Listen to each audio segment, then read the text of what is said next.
আলহামদুলিল্লাহ ওয়াকাফা ওয়া সালামুন আলা ইবাদিল্লাযিনা আসতাফা আম্মা বা'দ।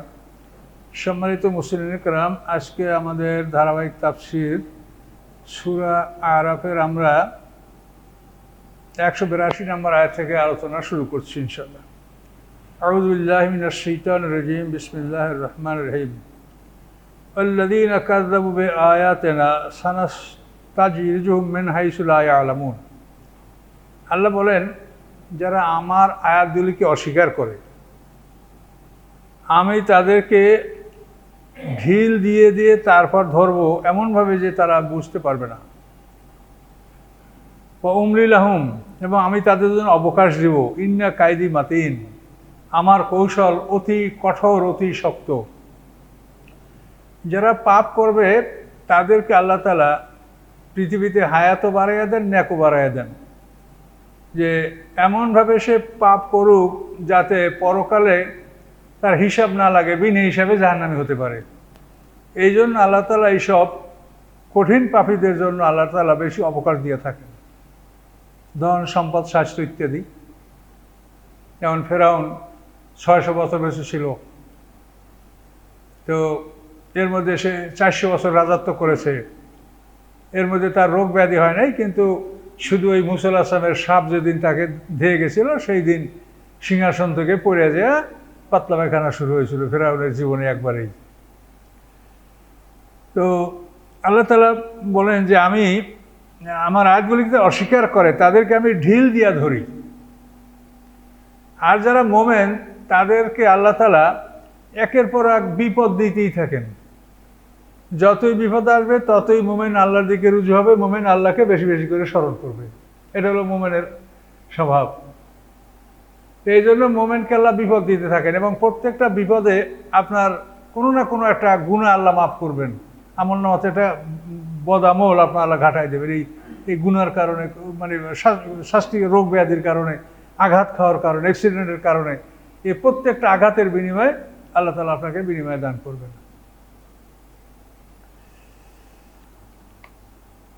আওয়ালাম ইয়াতাফাক্কারু, মক্কার মুশরিকদেরকে লক্ষ্য করে আল্লাহ বলছেন যে তারা কি চিন্তা গবেষণা করে না, মা বে সাহেবে মিন জিন্নাহ, তাদের সাথী অর্থাৎ মুহাম্মদ সাল্লাল্লাহু আলাইহি ওয়াসাল্লাম তাদেরই সাথী, তাদের মধ্যেই তিনি জন্মগ্রহণ করেছেন, বড় হয়েছেন, লালিত পালিত হয়েছেন। তাদের সাথীর সাথে কোনো জিন ভূত নাই, তিনি পাগল নন।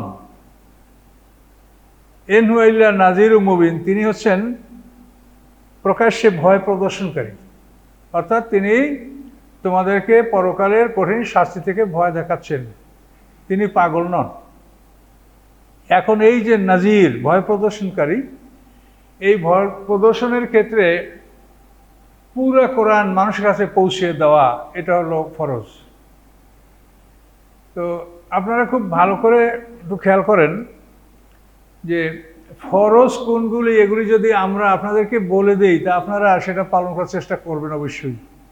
হজ ফরজ, এটা আপনারা জানেন। এখন কেউ বলেন না যে 3 লক্ষ টাকা ব্যয় করে হজ করবো, তা করেন না। আপনারা হচ্ছে হজ করবই ফরজ।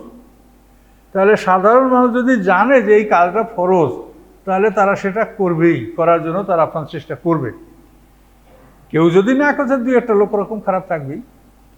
কিন্তু এই যে কোরআনের ব্যাপারটা, এইখানে কোরআন প্রচার করা যে ফরজ, এই ফরজটা আমার মনে হয় আলেমরা এটা আমলে আনেননি, ফরজের মধ্যে এটাকে কাউন্ট করেননি, আমার মনে হচ্ছে তাই। এটা যে ফরজ তাতে কোনো সন্দেহ নাই। সরাসরি দেখেন কোরআন আয়াত হলো ইয়া আইয়ুর রাসূল বাল্লিগ, ইম্পারেটিভ সেন্টেন্স, আদেশ, আমর যাকে আরবি বলা হয়। হে রাসূল, আপনি প্রচার করুন। কি প্রচার করবেন? মা উনজিলা ইলাইকা মির রাব্বিক, আপনার রবের পক্ষ থেকে আপনার প্রতি যে অবতীর্ণ হয়েছে এটা আপনি প্রচার করুন। এই প্রচারটা ওয়াজিব। আবার সামনে আল্লাহ বলেন ওয়াইল্লাম তাফাল ফামা বাল্লাগতা রিসালাতাহু, যদি আপনি না করেন, অর্থাৎ যদি আপনি একটা আয়াতকেও প্রচার করতে বাকি রাখেন, তাহলে আপনার প্রচারটা সম্পূর্ণভাবে প্রত্যাখ্যান করা হবে। নামাজে হাক আমার কান 13 ফরজ, যদি আপনি 12টা আদায় করিয়ে বলেন যে এই নাম্বারটা আমার আল্লাহ দিয়ে দিক, 13 ভাগের 1 ভাগের নাম্বার কম দিক, কি তাকে আল্লাহ দিবে? নামাজের একটা ফরজ যদি বাদ যায় তাহলে আপনি নামাজের মোটেও সব পাবেন? নামাজ পড়তে খালি উজু 1 ফরজের বাদ থাক, কি হবে? কাজেই আল্লাহ তাআলা যেটা বলেছেন তার কোনো অংশ বাদ দেওয়া যাবে না। তাহলে কোরআন প্রচার সম্পর্কে আল্লাহর আদেশ হলো যে পুরো কোরআন প্রচার করতে হবে। এবং এই পুরো কোরআন আল্লাহ রসুল প্রচার করেছেন। করার পরে বিদায় হাজির দিন তিনি মানুষদেরকে সাক্ষী রেখেছেন। তিনি বলেছেন হাল বাল্লাগতু, হাল বাল্লাগতু, হাল বাল্লাগতু, 3 বার। আমি কি পৌঁছে দিয়েছি? 3 বার। উপস্থিত জনতা সবাই সাহাবী, তারা বলছেন বালা ইয়া রাসূলুল্লাহ, আপনি এটা পৌঁছিয়ে দিয়েছেন। তাহলে এই যে কোরআন প্রচার করাটা ফরজ, এবং এই ফরজটা আল্লাহ রসুল যে আদায় করেছেন তার জন্য তিনি বিদায় হজের সাক্ষী নিয়েছেন। এবং সাহাবীরা সাক্ষী দেওয়ার পরে আল্লাহ রসুল আসমানের দিকে হাত তুলে বলছেন, ইয়া আল্লাহ, আপনি সাক্ষী থাকেন যে আমি কোরআনের দায়িত্ব পালন করেছি, আমি কোরআন প্রচার করেছি। এখন এই রাসূলের উপরে যে কোরআন ফরজ, রাসূলের উপরে যে আমল ফরজ, তো আমাদের উপর ফরজ। এখন রাসূল পৃথিবীতে নাই, তারপর সাহাবী, তাবেঈন, তাবুত তাবেঈন থেকে আজকে আমরা উলামায়ে কেরাম, তা আমাদের উপর ওই কোরআন প্রচার করা যে ফরজ, এইটা আমরা আসলে আমলে নেই। আমাদেরকে দাওয়াত করতে গেলে মানুষ ভয় পায় যে 50,000 দেওয়া লাগবে না, 1 লক্ষ টাকা দেওয়া লাগবে, কথা বুঝতে পারছেন? তারপর যাইয়া আমি যা বলাটা আমি বলবো। তাহলে আমার ফরজ নামাজের জন্য কি আপনারা কেউ টাকা দিবেন? যে টাকা দিলে নামাজ পড়বো নাকি? সোজা কথা যে আমার উপরে নামাজ ফরজ, এটাকে আপনারা টাকা দিলে আমি আসবো। আলেমদের মনে হয় তাই উচিত, যে টাকা দিলে তো নামাজ পড়তে আসবে না। তার কারণ তাফসির করতে গেলে দাওয়াত, মানুষ একটা মান সম্মান আছে, প্রত্যেকেরই একটা বিবেক আছে যে আমি একটা লোকের সময় নষ্ট করলাম, এই লোকটা সময়টা আমার জন্য দিল, তাতে তার যাতে চলাফেরা বা তার পারিবারিক জীবন চলার জন্য মানুষ এটা বিবেচনা করে। এটা যদি কেউ না করে তো সে নাই করুক, 2-1 না করতে পারে, এটা শতকরা 99 জন বিবেচনাটা করে। একজন মানুষকে অপমান করতে চায় না বা তার মান সম্মান বিবেচনা করে। কিন্তু সমাজে দেখেন এই যে নাম করা যারা বক্তা, এই নাম করাটা মানেই এটা একটা শয়তানি, মানে অসহসা। তাহলে ফরজ যে কাজটা, সেটা কি আমরা টাকা দিলে করব না আমাদের কর্তব্য আছে? ইমাম, তাকে আপনারা বেতন দিচ্ছেন তার সময়ের জন্য, নামাজের জন্য না, যে উনি আপনাদেরকে সময় দিচ্ছেন এইটার জন্য আপনি এই সময়টা অন্য কাজে লাগাতে পারছেন না। আমি একজন মানুষ বা আর একজন আপনি বক্তা যাকে ডাকলেন, সে সময়টা অন্য কাজে লাগাতে পারছে না, এই জন্য আপনি তার একটা সময়ের মূল্য দিবেন, এটা একটা ন্যায়সঙ্গত ব্যাপার। কিন্তু আজকে সমাজ যেগুলো চলছে সেগুলো কি ব্যাপার বলেন? কি ভয়ঙ্কর অবস্থা! এইভাবে আমরা আসলে ইসলামকে ধ্বংস করছি। তো এখন আপনারা আমরা সবাই মুসলমান, সবার উপরে দায়িত্ব কর্তব্য সমান। যার বিবেক বেশি তার হিসাব বেশি। এখন কোরআন প্রচার করাটা হলো ফরজ। এইটা যদি আমরা আমলে নিতাম এবং সব আলেমরা যদি এটা বলতাম যে কোরআন প্রচার করা ফরজ, তা আপনারাও জানতেন যে এই ফরজটা আমাদের আদায় করতে হবে। এখন এই ফরজটা আদায় করার জন্য একটা সমন্বয় সাধন করতে হবে আপনার এবং আমি। এই সমন্বয়ে কিন্তু এই কোরআনের প্রচারটা হচ্ছে, এটা না হলে হবে না। তো এখন এই কাজের জন্য আমি যেটা পরামর্শ দিচ্ছি সেটা হলো যে কোরআনে 540টা রুকু। তো 540টা রুকু আমরা যেমন প্রত্যেক জুমার দিনে 1 খতম তাফসির করার পরে খুতবা পড়ে নামাজ পড়ি, এটা সব ইমামরাই তো করতে পারেন। এবং ইমাম সাহেবরা যে ওয়াজ নসিহত করেন, জানি না হয়তো তারা ভালো ওয়াজ করবেন। আমি আমার জীবনে কিন্তু আপনাদের এই মসজিদ শরীরের আগে কোনো মসজিদে আমি এরকম চাকরি করিনি, এটা আমার জীবনে সম্ভব হয়নি। আপনাদের এখানেই আমি এই মানে ক্ষতি হিসাবে, মানে এটা চাকরি হিসাবে আমি আপনাদের সামনে হাজির, এটা আমার জীবনে আর আমি হইনি ইতিপূর্বে, আমার পক্ষে সম্ভব ছিল না। তো এখন আমি যেটা হিসাব করছি সেটা দেখেন, কোরআনে 540টা রুকু, তো 1 মাসে কমপক্ষে 4টা জুমা, তো 1 মাসে আপনি 4 রুকু, যদি ইমাম সাহেব খুতবায় 1 রুকু করে তাফসির করেন তাহলে 1 মাসে সে 4 রুকু করতে পারবেন, বছরে 4 48 রুকু তাফসির সে করতে পারবেন। এবং অঙ্ক করে দেখেন, এভাবে 11 বছর 3 মাস একজন ইমাম যদি জুমার খুতবার সময় 1 রুকু করে তাফসির করেন, তো 11 বছর 3 মাসে তার পুরা কনসেপ্টের তাফসিরটা খতম হয়ে যাবে। তো 11 বছরের অধিক চাকরি করা বহু ইমাম আপনার শহরে আছে, বা সব জায়গায় আছে, যে তারা একজনে 15, 20, 25 বছর, 30 বছর মতো চাকরি করছেন। কিন্তু তারা কি বলতে পারবে যে আমার এই সময়ের মধ্যে আমি পুরো কোরআনটা মানুষকে একবার তাফসির করে শুনেছি?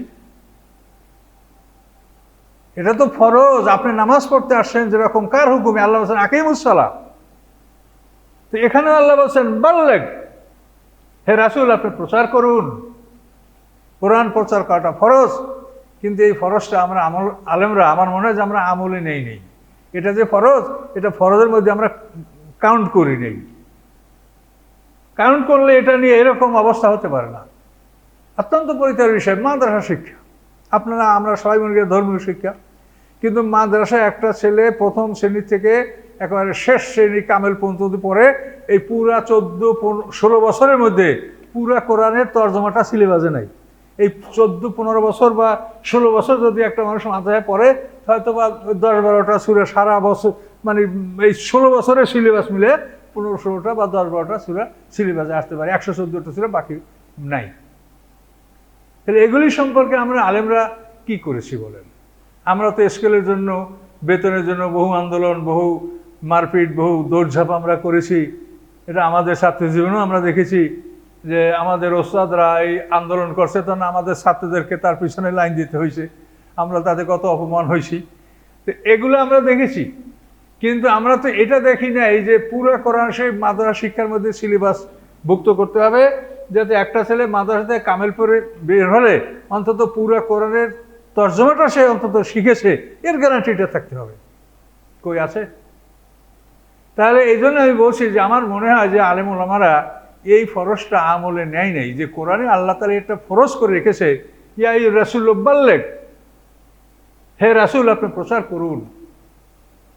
তো এই জন্য আমি আপনাদেরকে পরামর্শ দিচ্ছি, আমরা সবাই মুসলমান, আল্লাহর কাছে আমরা সবাই এর জন্য দায়ী। কোরআনের দায়িত্ব যেটা আমার উপরে বেশি, আপনার উপরে কম থাকলেও তো আছে।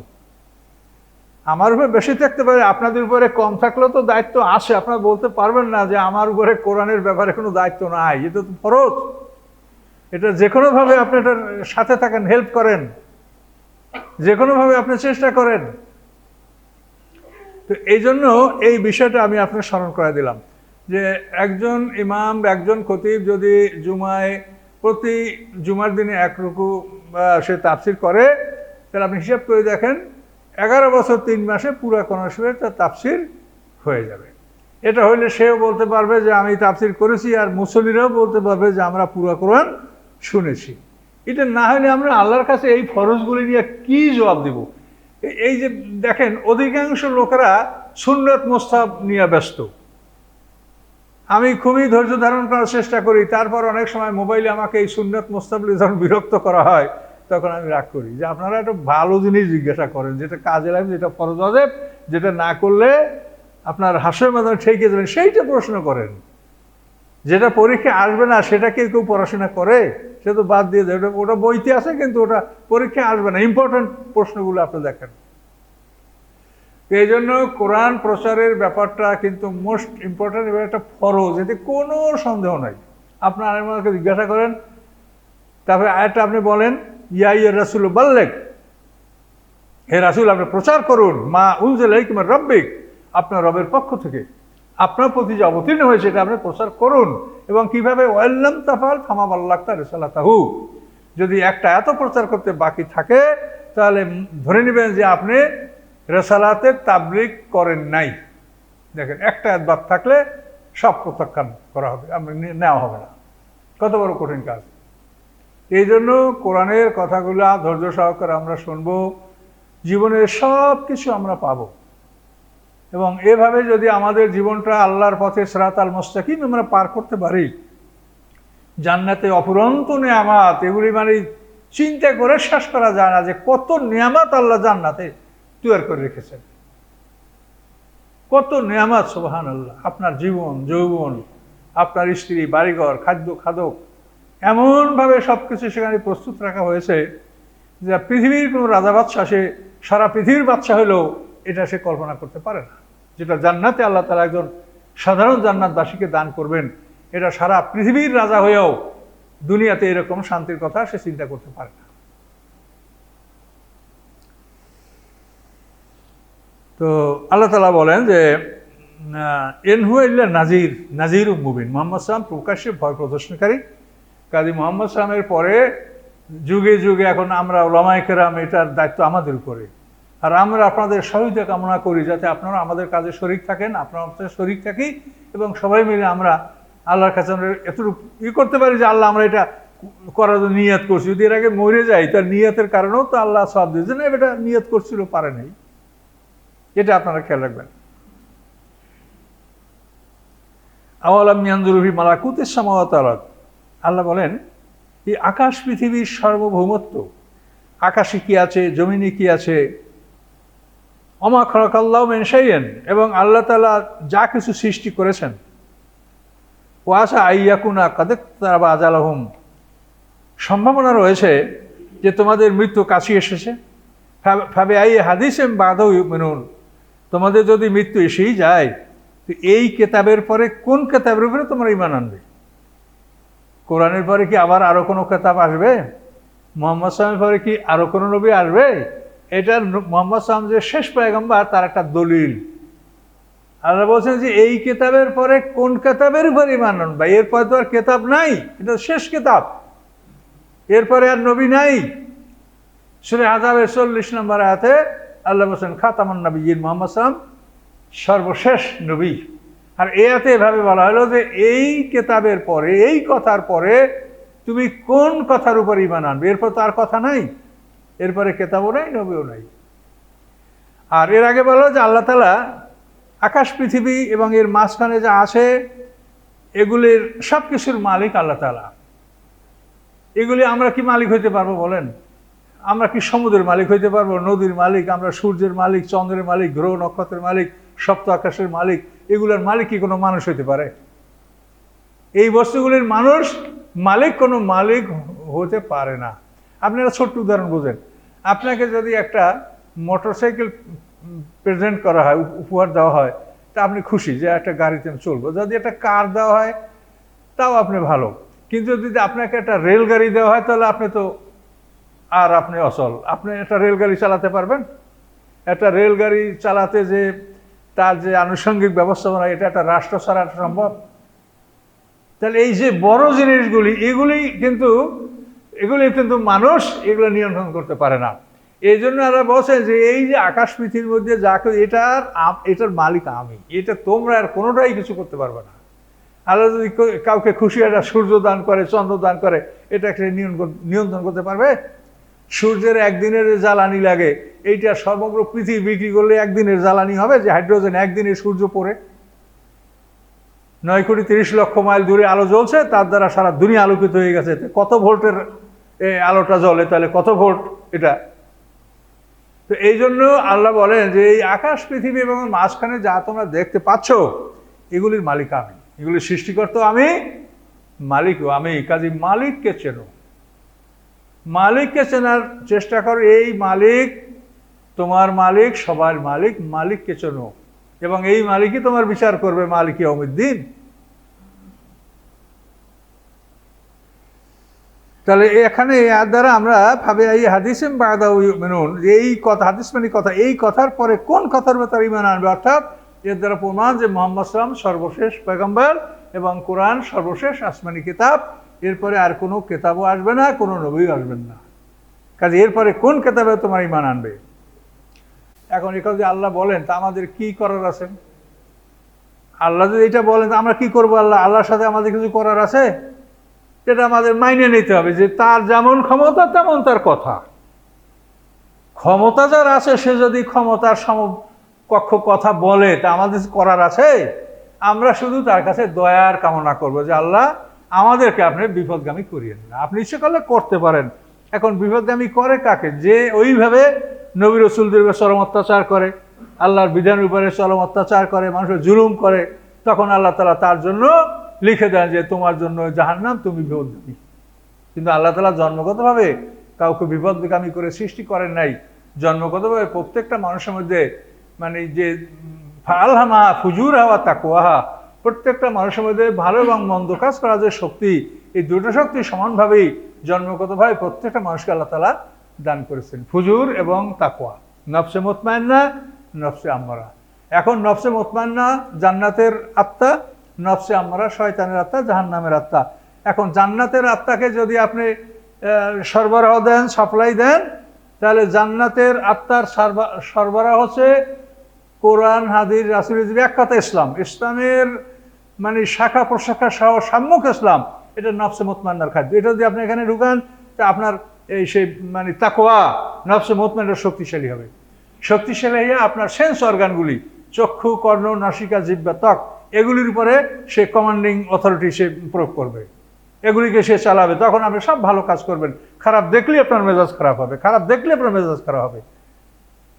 আর পক্ষান্তরে যে এই নফসে মুতমাইন্নাকে শক্তিশালী করে নাই, নফসে আম্মারা, গান বাজনা, জারি যাত্রা বিচার, এই শয়তানি সব খাস্তা ঢুকাইয়া নফসে আম্মারা শক্তিশালী, তার কাছে এই খারাপ জিনিসগুলোই মজা লাগবে। আর নামাজ দেখলে তো আর বিশ্রী লাগবে। কথা বুঝতে পারছেন? এটা কিন্তু ভিতরে একটা বিরাট ফাংশন মানুষের দেহের মধ্যে। এই ফাংশনটা যদি আপনি না বোঝেন তাহলে কিন্তু হবে না। দেহের মধ্যে একটা বিরাট ফাংশন, হুজুর এবং তাকওয়া দুটো জিনিস আল্লাহর পক্ষ থেকে এটা দিয়ে দেওয়া আছে। এবং এই দানা দুটো এমন কঠিন দানা, এ নষ্ট হবে না। একটা মানুষ 50 বছর আল্লাহকে স্বীকার করে নামাজ পড়ে নাই, তো 50 বছর পরে যখন সে বলবে লা ইলাহা ইল্লাল্লাহ মুহাম্মদ রাসূলুল্লাহ, তখন তার এই নফসে মুতমাইন্নার যে বিশিটা ওইটা গজাই উঠবে। এরপরে ওর পানি দিলে এটা বৃক্ষ হবে, এ মরবে না। এ দানাটা মরে না, এটা আল্লাহর দেওয়া দানা। কাজে এই জন্য নফসে মুতমাইন্নাকে যারা বাল্যকাল থেকে যার রেয়ারিং করে নাই, লালন পালন করে নাই, বা তাকে তার ফুয়েল বা তার জ্বালানি সরবরাহ করে নাই, তাদেরও এই নফসে মুতমাইন্নাটা মরে যাবে না। এটা যে কোনো বয়সে যদি সে এটাকে সিক্ত করে, ভিজায়, তেল দেয়, তা এটা কিন্তু ওই সময় অঙ্কুরিত হবে। তো এভাবে নফসে আম্মারাটাও একেবারে বিধ্বস্ত হয়ে যাবে না। তার কারণে একটা মানুষ 70 বছর মতো ইবাদত করছে, নফসে আম্মারা ছিল তার প্রশমিত প্রদমিত ভিতরে ছিল, কিন্তু আল্লাহ না করুক শয়তান তার উপরে এমনভাবে চড়াও হয়েছে যে 70 বছর বয়সে একটা অন্যায় করে বসেছে। তখন ওই নফসে আম্মারা যে 70 বছর পর্যন্ত অনাহারে ছিল, সে যখনই খাদ্য পাবে তখনই সে অঙ্কুরিত হয়ে উঠবে। কি ভয়ঙ্কর জিনিস! প্রত্যেকটা মানুষের দেহের মধ্যে এটা ভেবে দেখেছেন? কাজে এইভাবে একটা মানুষের জীবন কিন্তু ভয়ঙ্কর। আর মানুষের জীবনটা এত বড় মারাত্মক যে আপনি জান্নাতি হলে আপনি হাজার হাজার কোটি বছর আল্লাহর নিয়ামতের মধ্যে থাকবেন, আবার জাহান্নামী হলে হাজার হাজার কোটি বছর জাহান্নামে থাকতে হবে। গুনাহগার মুমিনদেরকে দোজখ থেকে বের করার পর যখন চিরকাল চিরস্থায়ী জাহান্নামী যারা হবে, তাদের সম্পর্কে তাফসিরে বলা আছে যে লোহার সংকীর্ণ সিন্দুক, লোহার এর মধ্যে ঢুকাইয়া সিন্দুকটা আটকাইয়া ওই লোহার সিন্দুকের মধ্যে থাকা অবস্থায় জ্বলন্ত আগুনের মধ্যে তাকে ফেলে রাখা হবে, ওর মধ্যে বসে জ্বলতে থাকবে। এ কি ভয়ঙ্কর খবর বলেন! কি ভয়ঙ্কর খবর মানুষের জন্য! এটা তো অন্য কোনো প্রাণীর জন্য এই ভয়ঙ্কর খবর নাই। কাজে মানুষ সতর্ক হতে হবে এবং নিজেকে জানতে হবে যে আসলে আমি মানুষের সৃষ্টি হয়েছি, করার কি আছে বলেন? আমি এটা কি যদি এটা ফেরত দিতে পারবো যে আমার একটা ছাগল বানান, আমাকে বানাবে আল্লাহ? তো মানুষের বানিয়েছে, কিন্তু আল্লাহ তাআলা আমাদের জন্য পথ সৃষ্টি করে দিয়েছে, নবী পাঠাইছে, আসমানি কিতাব দিয়েছে, এবং এই জিনিসগুলো বোঝার জন্য আল্লাহ তাআলা আমাদের জন্য সব সুযোগ সুবিধা আল্লাহ কোরআনে দিয়েছে। কাজে আমরা যদি এগুলি কাজে লাগাই তাহলে আমরা উপকৃত হব। তা আল্লাহ বলেন, আল্লাহ যদি কাউকে বিপদগামী করেন তাকে কেউ হেদায়েত দিতে পারে না। এবং ওই মানুষগুলি কাফের মুশরিকরা তাদের ভুল পথের মধ্যে, তাদের বিদ্রোহের মধ্যে তারা অন্ধভাবে চলাফেরা করছে। মানে শয়তান তাদেরকে অন্ধকারেই ফেলে রেখেছে, মানে শয়তান আলোর পথ দেখতে দিচ্ছে না। শয়তান মানুষের ভয়ঙ্কর শত্রু। আপনারা যারা ইমানদার মোমেন, আপনাদের প্রতি মুহূর্তে শয়তান ক্ষতি করার জন্য লেগেই আছে, যে কোনোভাবে আপনার ডিস্টার্ব করবে। আর আল্লাহর পক্ষ থেকে রয়েছে হেফাজতকারী ফেরেশতা, ওয়াইন্না আলাইকুম লাহাফিজিনা কিরামান কাতিবিনা ইয়ালামুনা মা তাফআলুন। এই আল্লাহর পক্ষ থেকে হেফাজতকারী ফেরেশতা আসে বলে শয়তান আমাদেরকে সমূলে ধ্বংস করতে পারে না, কিন্তু ওর সর্বক্ষণ লেগেই আছে। কাজে এই জন্য শয়তানকে দূরে রাখার উপায় হলো আপনি অন্তরে জবানে সবসময় সুবহানাল্লাহ, আলহামদুলিল্লাহ, লা ইলাহা ইল্লাল্লাহ, আল্লাহু আকবার, এই ধরনের যে কোনো একটা জিকির আপনার জবানে থাকবে। আপনি দোকানদারি করছেন করেন, আপনি কাজ করছেন করেন, কিন্তু আপনার জবানে আল্লাহর জিকির আপনার থাকবে। সবসময় আল্লাহকে স্মরণে, জিহ্বায়, অন্তরে আল্লাহকে স্মরণ রাখতে হবে, তা নাহলে কিন্তু শয়তানকে দূর করা যাবে না। আল্লাহর স্মরণ সবসময় রাখতে হবে। ইয়াস আলুনা কানের সাথে আইয়ানা মুরসাহা, ওরা আপনার কাছে জিজ্ঞাসা করে কিয়ামত কখন অনুষ্ঠিত হবে। মুহাম্মদ সাল্লাল্লাহু আলাইহি ওয়াসাল্লামের জন্ম যখন হয়েছে, এই খবর যখন আকাশে ছড়িয়ে পড়েছে, ফেরেশতারা অস্থির হয়ে গেছে, আল্লাহ যে শেষ নবীর জন্ম হয়েছে, এখনই তো কিয়ামত হয়ে যাবে, এই নবীর সময়টা পার হলেই কিয়ামত হয়ে যাবে। মুহাম্মদ সাল্লাল্লাহু আলাইহি ওয়াসাল্লাম কিয়ামতের সবচেয়ে বড় আলামত, নিদর্শন, যে এই শেষ নবী কিয়ামতের নবী, এই নবীর পরে আর কোনো নবী আসবে না। কিন্তু আমাদের কাছে এটা খুব দীর্ঘ মনে হচ্ছে, তার কারণ হিসাবটা হচ্ছে যে পরকালের একটা দিন হলো 1000 বছরের সমান, আর দুনিয়ায় তো আমাদের দেখছেন যে আমরা এই 24 ঘন্টার দিনের মধ্যে আমরা আছি। তো এই জন্য দুনিয়াতে যদি আমরা 125 বছর আমরা বাঁচি, তাহলে পরকালের তুলনায় আমাদের হায়াত হবে 3 ঘন্টা, 62 বছরে আমাদের হায়াত হবে 1.5 ঘন্টা। আপনি 1000 বছর সাথে এটা অঙ্ক করে দেখতে পারেন, এটাই আসবে। 100 বছরে 3 ঘন্টা, 62 বছরে 1.5 ঘন্টা। তাহলে আমরা এই সামান্য সময় আছি, আমাদের কাছে মনে হয় যে কিয়ামত কত দূরে। আর আল্লাহর হিসাবে আমাদের যে প্রকৃত জীবন, সেই জীবনের হিসাবে মুহাম্মদ সাল্লাল্লাহু আলাইহি ওয়াসাল্লাম পৃথিবীতে আসে 1500 বছর, মানে 1.5 দিন হয়েছে। তো পৃথিবীতে যদি আরো 1500 বছর থাকে, তাহলে 3 দিন। আল্লাহ বলেন ইকতারাবাত আস-সাআ, কিয়ামত ঘনিয়ে আসছে, তার 3 দিন পরে যদি কিয়ামত হয়, এটা তো বেশি কিছু না। আপনারাও তো একটা অনুষ্ঠান করার জন্য 3 দিন 5 দিন 7 দিন সময় নিয়ে থাকেন। এই পৃথিবী ধ্বংস হওয়ার মতো এত বড় একটা বিরাট ফাংশন, অনুষ্ঠান, এটার জন্য যদি আল্লাহ তাআলা 3 দিন আগে বলে থাকেন যে কিয়ামত কাছে আসে, এটা কি বেশি কিছু বলা হয়েছে? তা আমরা যে হিসাবটা বুঝি না। তো এই জন্য কিয়ামতের খবর শুনি না, মুশরিকরা অনেক সময় বলে এই চুপ থাকো, মুহাম্মদ সাল্লাল্লাহু আলাইহি ওয়াসাল্লাম বসে কিয়ামতের দেখো কি হয়। 1 সপ্তাহ চুপ, কোনো কিছু পূজা টুজা করে না, মূর্তির কাছে যায় না। 1 সপ্তাহ দেখে যে না, কিয়ামত তো আসলো না, হ্যাঁ কিচ্ছু না, এই মুহাম্মদ কই, তোমার কিয়ামত কই, কিছু না, হ্যাঁ এগুলো ভুয়া। এভাবে তারা ঠাট্টা উপহাস করত। তো সেই কথা আল্লাহ এখানে বলছে যে আপনার কাছে ওরা কিয়ামত সম্পর্কে জিজ্ঞাসা করে আইয়ানা মুরসাহা, এটা কখন অনুষ্ঠিত হবে। কুল, আপনি বলে দেন ইন্নামা ইলমু ইনদা রাব্বি, এর প্রকৃত জ্ঞান আমার রবের কাছে, লা ইউজাল্লিহু ওয়াক্তা ইল্লাহু, আল্লাহ ছাড়া এই কিয়ামত সংঘটিত সময়টাকে কারো কাছে আল্লাহ উন্মুক্ত করেন না, কারো কাছে এই সময়টা আল্লাহ তাআলা ব্যক্ত করেন না, এটা তারই কাছে, তিনি ছাড়া কেউ এটা জানবে না যে কিয়ামত কখন হবে। তবে আল্লাহ বলছেন সাকুলাত ফিস সামাওয়াতি ওয়াল আরদ, আকাশ পৃথিবীর জন্য এটা ভারী, আকাশ পৃথিবী এটাকে বরদাস্ত করতে পারবে না। এটা যখন শুরু হবে তখন আকাশ পৃথিবী চুরমার হয়ে যাবে। ইসরাঈল আসলামের সিংহার ফুৎকার যখন শুরু হবে, এই বাতাসের চাপেই বাতাসটা প্রবল থেকে প্রবলতর হতে থাকবে। 40 বছর পর্যন্ত তার ওই শীত থেকে বাতাস বের হবে এবং আস্তে আস্তে বাতাস বাড়তে থাকবে, প্রবল থেকে প্রবল হতে থাকবে। তাফসিরে বলা আছে, তাফসিরে মানুষেরা দোকানে বসে একটা কাপড় বেচা কেনা করবে, এই কাপড়টা তারা গুছাতে পারবে না, এর মধ্যে সিংহার ফুৎকার শুরু হয়ে যাবে।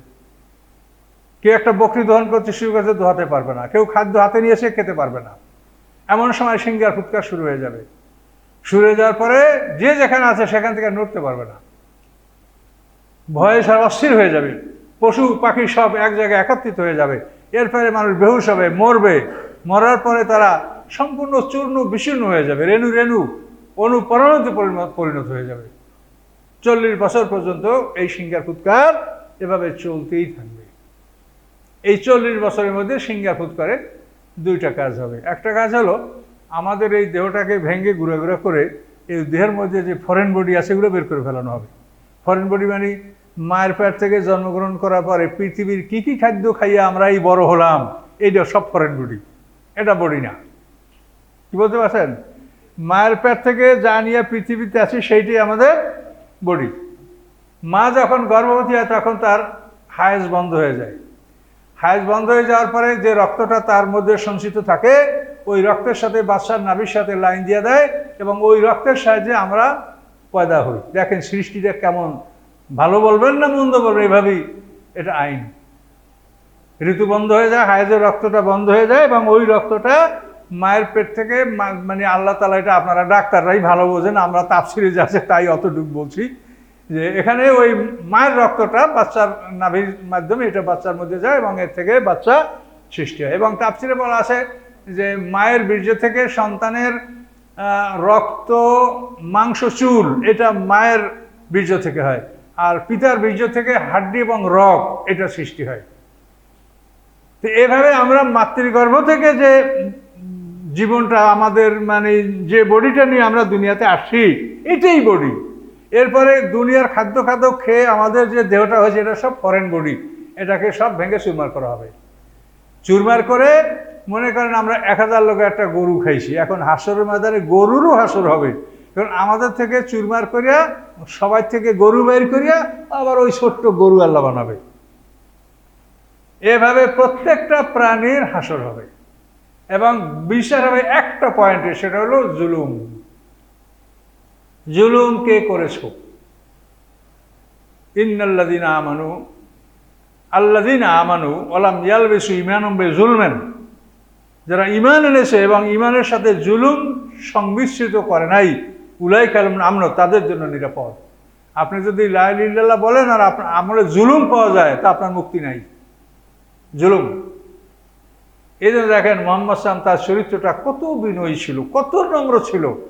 মদিনার দাসদাসীরা আল্লাহ রসুলের জামা ধরে বলতে যে আপনার সাথে আমার কথা আছে, তো আল্লাহ রসুলকে যে গলিতে নিয়ে সেইখানে বসতেন, বসে তার নিজের ইতিহাস বলতো যে আমার স্বামী নাই সংসারে, আমার এই অভাব ইয়া রাসূলুল্লাহ আমার জন্য আপনি কি করতে পারেন। আল্লাহ রসুল কখনোই তিনি অহংকার করতেন না, তার মধ্যে বিন্দুমাত্র অহংকার ছিল না। সব ধরনের মানুষ তার সাথে কথা বলতো এবং এই কথা বলে বলে আল্লাহ রসুলকে কষ্ট দিত, আল্লাহ রসুল বিরক্ত হইতেন, তারপরে বলতেন না। এই জন্য একবার কোরআনে আল্লাহ আয়াত নাযিল করে দিলেন যে রসুলের সাথে কথা বলার আগে তোমাদের সৎকার করে কথা বলতে হবে। রাসূলের কষ্ট নিবারণ করার জন্য আল্লাহ এই ধরনের আয়াত করে নাযিল করেছিলেন, পরে এই আয়াতগুলো রহিত হয়েছে পরে। তাহলে এই যে ভালো মানুষ, মাটির মানুষ, নরম মানুষ, যে আপনার কাছে সব ধরনের লোকে কথা বলতে পারবে, সাহস করতে পারবে, সব ধরনের সব কিছু, এই যে একটা চরিত্র, এটাই হলো পৃথিবীর সর্বশ্রেষ্ঠ জিনিস, চরিত্র। মুহাম্মদ সাল্লাল্লাহু আলাইহি ওয়াসাল্লাম মানুষ, আপনি আমি মানুষ, সাহাবায়ে কেরামরা মানুষ, আমরাও মানুষ, কিন্তু তারা আমরা এই যে ব্যবধানটা কোথায়? চরিত্র, আমাদের স্বভাব চরিত্র, আচার আচরণ, এখানে আমরা ওই রকম নম্র ভদ্র আমরা হতে পারিনি, বিনয়ী আমরা হতে পারিনি, আমরা ওরকম সুন্দর মানুষ হতে পারিনি। তো এখন ওরা বলে কিয়ামত সম্পর্কে আল্লাহ বলছেন লা ইউজাল্লি লিওয়াক্তি ইল্লাহু, সাকুলাত পিসসামাওয়াত, আকাশ পৃথিবীর এটা অত্যন্ত ভারী জিনিস, আকাশ পৃথিবী এটাকে সহ্য করতে পারবে না। এভাবে সিংহার ফুৎকার হবে, 40 বছর ফুৎকার থাকবে, আমরা প্রথমে বেহুশ হবো, তারপর মরবো, তারপর শরীর আমাদের মানে একেবারে চূর্ণ বিচূর্ণ হয়ে যাবে। হয়ে যাওয়ার পরে আমাদের দেহ থেকে ফরেন বডি বাইর করে ফেলানো হবে, বাইর করে ওই আমরা যে জিনিসগুলো খাইয়া আমার দেহের মধ্যে ঢুকাইছি ওগুলো বাইর করে আবার ওদের দেহ তৈরি করা হবে। তাহলে সবাই অরিজিনালটা পেয়ে গেল, মানে গরুতে পাবে গরুর বাচ্চা, মানে মায়ের পেট থেকে ভূমিষ্ঠ হয়েছে, আমরা মায়ের বাচ্চা। এরকম সকল প্রাণী হাসর ময়দানের জীবনটা পাবে কিরকম? মায়ের পেট থেকে যেটা জীবন নিয়ে আমরা পৃথিবীতে আছি ওই জীবনটাই আমরা হাসর ময়দানে সবাই পাবো, এর বাড়তি জীবন আমরা কেউ পাবো না। অনেকে বলেন হাসর ময়দানে তাহলে মা ফাতেমা কি উলঙ্গ হবে, এটা হলো একটা বুঝের ভুল। হাসরের ময়দানের মানুষগুলো উলঙ্গ হবে তো বড় বড় মানুষ না, সব ছোট মানুষ। তো ছোট মানুষ উলঙ্গ হয়ে সব জন্মগ্রহণ করে, এতে কারো কোনো লজ্জার কিছু আছে? অনেকে মনে করে আরে এটা কেমন কথা, হাসর ময়দানে লজ্জাতে মা ফাতেমাও কি লজ্জা উলঙ্গ থাকবে, তো এক বিবি খাদিজাও কি লজ্জা উলঙ্গ থাকবে? এগুলি মানে কাল্পনিক, মানে কথাটা না বোঝার কারণে তারা এটা বলছে। ওখানে তো কোনো বড় মানুষ উলঙ্গ থাকবে, সবাই এরকম ছোট্ট। এইভাবে আমরা হইয়া গড়াগড়ি খাইয়া আল্লাহ তাআলা ওই মাঠে বসে ওই গরু ছাগলের বাচ্চা যেরকম দাঁড়াইতে শেখে আমাদের এরকম শিখতে হবে। ওখানেই আমরা মাঠে বড় হব। এই মাঠে আমরা ওঠার 70 বছর পরে আল্লাহ তাআলা বিচারের মাঠে আসবেন। এর মধ্যে হাউজে কাউসারের পানি পান করা, আমাদেরকে বিভিন্ন বুহে বিন্যস্ত করা, মানে ভাগ ভাগ করে রাখা, যে কোন মানুষটা মানে সমস্ত চোর এক জায়গায়, ডাকাইতে এক জায়গায়, ইমানদাররা এক জায়গায়, জেনাকার এক জায়গায়, এভাবে মানুষকে একই ধরনের আমলনামা জমা পারবে, তাদেরকে এক এক জায়গায় একত্রিত করা হবে। এইটা হাসরের ময়দানে 70 বছর, অর্থাৎ আমরা মাঠে ওঠার 70 বছর মধ্যে আল্লাহ তাআলা এই হাউজে কাউসারে পানি দিবেন, পোশাক দিবেন, কে কোন পোশাকের যোগ্য তাকে সেই পোশাক দেওয়া হবে। জাহান্নামীদেরকে আল কাতরা জামা পরানো হবে, সারাবিলুম মিন কাতেরান কোরআনে যায়। তো এইভাবে হাসরের ময়দানের কার্যক্রমগুলি চলবে, যেটা কোরআনে বলা আছে। অবাক লাগে বর্তমান সমাজের বক্তারা কি নতুন কথা বললে মানুষ শুনবে, এই জন্য এক ধরনের বক্তা নতুন কথা বলে, কিন্তু সত্য বলে না মিথ্যা বলে তা নিজে তাকায় না। 7টা দোজক, এটা 7টা দোজকের নাম তো কোরআনের মধ্যেই আছে। 8টা জান্নাত, এই 8টা জান্নাতের নাম কোরআন মজিদেই আছে। এগুলি নিয়ে নতুন বিতর্ক সৃষ্টি করা মানে অমুক হুজুরে নতুন কথা বলছে। ওই আমাদের গল্প আছে যে একজন আলেম, তাকে মানুষে চিনে না। এখন ওস্তাদের কাছে, হুজুর আমাদের তো চিনে না, কেউ চিনে না, তা একটা কাজ করো, এই তুমি এরপর গ্রামে যাওয়া বলবা মানুষকে যে দক্ষিণ দিকে মাথা দিয়া মুর্দার দাফন করতে হবে, তখনই তোমার সবাই চিনবে। ধরে বাপরা, নতুন এক হুজুর এসে বলে যে উত্তর দিকে মাথা দেওয়া, দক্ষিণ দিকে মাথা দিয়ে দাফন করতে হবে। এখন আমাদের বক্তাদের আল্লাহ জানে, আমার ভুলের আল্লাহ মাফ করুক, মানে অযথাই বিতর্কিত, মানে যে বিষয়টা, মানে যেটাকে বলা হয় ওলা তুফসিদু ফিল আরদি বাদা ইসলাহিহা, পৃথিবীতে যে বিষয়গুলি সমাধান হয়েছে, যে বিষয়গুলি সম্পর্কে কোনো বিতর্ক নাই, সুষ্ঠু সুন্দরভাবে যে জিনিসগুলি প্রতিষ্ঠিত আছে, সেগুলি নিয়ে তোমরা তর্ক বিতর্ক করো না এবং নূতন করে ফাসাদ সৃষ্টি করো না। যে নূতন কথা বললে মানুষ চিনবে। তো এখানে আল্লাহ তাআলা এই কিয়ামত সম্পর্কে বললেন। তো আল্লাহ বলেন এটা হঠাৎ করে তোমাদের মধ্যে আসবে। তো এখন এই কিয়ামতে একটা ফাংশন হলো যে আমাদের বডি থেকে পৃথক করাবে, আর একটা ফাংশন হলো ওই সিঙ্গার ফুৎকারী পৃথিবীতে যাদের বডিগুলি সারা পৃথিবীতে ছড়িয়ে আছে, অর্থাৎ একটা মানুষ মরে যাওয়ার পরে বা পুড়ে ফেলানোর পরে তার দেহের অংশটা পানির অংশ পানির সাথে, মাটির অংশ মাটির সাথে, তাপবায়ুর সাথে, এভাবে যে মানে আমাদের যদি কারো দেহটা এরকম বিক্ষিপ্ত হয়ে যায় সারা পৃথিবীতে, তাহলে বিক্ষিপ্ত দেহটাকেও একত্রিত করা হবে, আর সলিড দেহগুলা ঘুরা করে এর থেকে ফরেন বডি বের করা হবে। এই দুইটা ফাংশন হবে প্রথম সিঙ্গার ফুৎকারে। বুঝতে পারছেন? দুইটা ফাংশন। নদী ভাঙ্গনে কবর ভেঙে গেছে, এখন এই নদী ভাঙ্গনে এখন কবর ভেঙে কবর গেছে বঙ্গোপসাগরে, তারপর গেছে ভারত মহাসাগরে, আটলান্টিক মহাসাগরে, তারপরে এই পৃথিবীতে কোথায় কোথায় তার দেহের অংশ, এটা সিঙ্গার ফুৎকারে সব গুছিয়ে চলে আসবে। কি আশ্চর্য ব্যাপার! সমগ্র পৃথিবীর পানি মাটি আগুন বাতাস যারা ঘুরপাক খাবে, তো ঘুরে ঘুরে যাদের দেহ এরকম বিক্ষিপ্ত তাদের দেহটা কালেক্টেড হবে, এক জায়গায় জমা হবে, আর যারা সলিড তাদেরকে ঘুরে করে তাদের থেকে ফরেন বডি বের করে দেওয়া। এই ভয়ঙ্কর ফাংশন শুধু একটা সিঙ্গার ফুৎকারের মাধ্যমেই হবে। এটা চিন্তা করলে অবাক হয়ে যাওয়া লাগে। আল্লাহ তাআলা প্রত্যেকটা মানুষের জন্য 2 জন ফেরেশতা কিরামুন কাতিবিন নিয়োগ করছেন। আচ্ছা, এইটা যদি দুনিয়ার কোনো রাজা বাদশাহ কোনো মানুষের জন্য 2 জন সিআইডি ডিআইবি নিয়োগ করে, তাহলে কত খরচ হবে? 2টা মানুষকে একটা মানুষের পিছনে যদি লাগানো হয় তো কত খরচ? তো আল্লাহ তাআলা এমন পাহারাদার বানাইছেন যে তাদের খরচ নাই। তার কারণ খাওয়া পরা না থাকলে খরচ থাকবে কেন? কাজে আল্লাহ ফেরেশতা আমাদের পাহারাদার, খরচ নাই। কি কৌশলে আল্লাহ তাআলা কিভাবে এই কাজগুলো করেন, এগুলো আপনাদের চিন্তা গবেষণা করলে ঈমানটা বাড়বে। এবং এই ফেরেশতারা মরার পরেও আমাদের ওই আমলনামা যেখানে আছে ওইখানেই তারা ডিউটি করে। তার কারণ আপনি এখন দোয়া করছেন না, রব্বির হামহুমা কামা রব্বায়ানি সগীরা, ফাতিহা পড়ছেন না, এটা তার আমলনামায় ঢুকাতে হবে না? এই ফেরেশতারাই লিখবে। কাজে মরার পরেও ওদের ডিউটি শেষ হবে না। এইভাবে কিয়ামত পর্যন্ত ওরা ওইভাবেই ডিউটি করতে থাকবে। হাসরের ময়দানে উঠবে, ওঠার পরে গলা থেকে আমলনামা খুইলা আল্লাহর কাছে নিয়ে যাবে। হাযা মা লাদাইয়া আতীত, এই নেন। 2 জন কেমন করে, একজনের আমলনামার হাতে নেবে আর একজনের হাঁকায়ে বান্দাকে আল্লাহর কাছে নিয়ে যাবে। এই যে ভয়ঙ্কর দৃশ্য, তো আমরা সামনে একটা খালি তর্জমা করে দিই। আল্লাহ বলেন যে, আল্লাহ রসুল বলছেন যে আপনি বলে দেন যে আমি আমার নিজের লাভ লোকসানের আমি মালিক নই, আল্লাহ যা চান তাই হয়, এবং আমি গায়েব জানি না। আমি গায়েব জানলে অনেক কল্যাণ নিজে অর্জন করতে পারতাম এবং আমার কোনো ক্ষতি হতো না। আরবের লোকেরা বলে, হে মোহাম্মদ সাল্লাম, আপনি এত গোপনের কথা বলেন, তা আপনি আমাদের একটু বাজার দরটা বলতে পারেন না? মানে বাজার দর বলবেন মানে বাজার কোন সময় বাড়বে কোন সময় কমবে, আমরা কমার সময় মাল কিনে বাজার দর বেশি হবে তখন আমরা বেচবো। একটু আপনি গায়েবের এত খবর বাজার দরটা বলতে পারেন না? দেখেন তাদের শখটাকে। ওরা তো বেদুইন, তো কোন দেশের আবহাওয়া ভালো, কোন দেশে গেলে আমরা লাভবান হব, কোন দেশে দুর্ভিক্ষ নাই, অভাব হবে না, দুর্ভিক্ষ হবে না, আপনি সেটা আমাদেরকে বলতে পারেন, আমরা সেটা করব। তো এই ধরনের প্রশ্নের জবাবে আল্লাহ রসুল বলছেন যে আপনি জানিয়ে দেন যে আমি গায়েব জানি না, গায়েবের মালিক আল্লাহ, গায়েব জানলে আমি নিজেও অনেক কল্যাণ অর্জন করতে পারতাম এবং আমার কোনো ক্ষতি হতো না। কাজে গায়েবের মালিক আল্লাহ, আমি গায়েব জানি না। আমাল ইমিনাল বালাগ। আসসালামু আলাইকুম রহমতুল্লাহ।